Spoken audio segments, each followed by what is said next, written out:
Good evening, Mamesi. Thank you very much for linking to me. Well, we do know that taxi boss Bonke Makalala will be once again taking the stand tomorrow at the Wynberg Magistrates Court. Well, we do know that he will be appearing for two separate incidents. Well, the first incident will be tomorrow at the Wynberg Magistrates Court, and there he will be appearing for an amount of 6 counts against him. The first count is of murder. The second count is attempted murder. The third and fourth count is having illegal possession of a firearm against him, and the second time that he'll be appearing will be on the 24th of April. That will be at the Simonstown Magistrates Court. Well, we do know that in Simonstown, he will be appearing for the charge of impersonating a police officer. We do know that late last year, Makalala, there was rather a video circulating on social media where he was seen inside a police vehicle impersonating a police officer. And we do know at this point in time that there are currently 2 police officers who were arrested as they were implicated as being the ones that had given Makalala the state vehicle and to actually patrol the area in Mossel Bay and to actually pretend to be a police officer.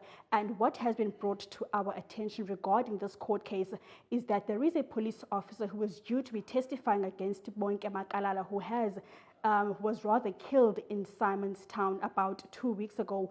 And we do know that that police officer was stationed in Nyanga. Now, coming back to Makalala, let me just give you a roundabout background about him. We do know that he had started in the taxi industry in 2013, and he actually started in the industry where he invented the taxi companies from his father, who was part of CATA, which is known as the Cape Unlimited Taxi Association. So Makalala actually came inside the taxi industry, but there are actually damning allegations against him regarding violence that has erupted in 2021 in the taxi industry. He has actually been mentioned as being the mastermind, or rather the instigator of violence in the taxi industry.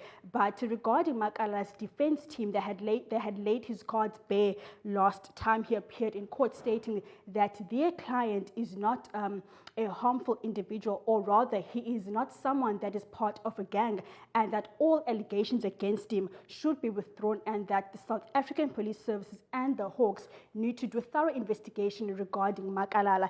And lastly, another charge that was actually laid against him was the charge of extortion.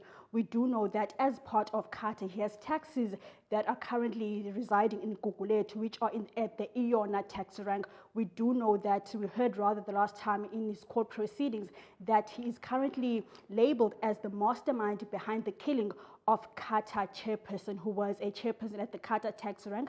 But Makalala's defense team damned those allegations, stating that their client is not a killer and that all investigations against him should be done thoroughly. So with his upcoming court cases, that's where we'll know where his fate lies, whether it lies with the defense team or with the state. But we'll be keeping you updated with Makalala's court cases.